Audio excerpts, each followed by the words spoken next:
রমাজান হচ্ছে শয়তানের বিরুদ্ধে যুদ্ধ।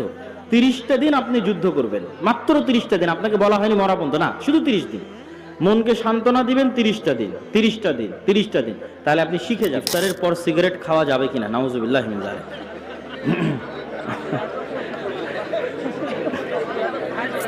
পুরো রমাজান মাস বরকতময়, পুরো রমাজান মাস বরকতময়। আর রমাজানের এই 30টা দিন হচ্ছে পরীক্ষা। আপনি অন্তত মনে করেন আমি 30টা দিন খাবো না, তাহলে কি হবে? আপনি না খাওয়াটা শিখবেন, অন্তরের উপর কন্ট্রোল করাটা শিখবেন। এই 30টা দিনও যদি আপনি কন্ট্রোল না করেন, তাহলে জীবনে কবে করবেন বলেন?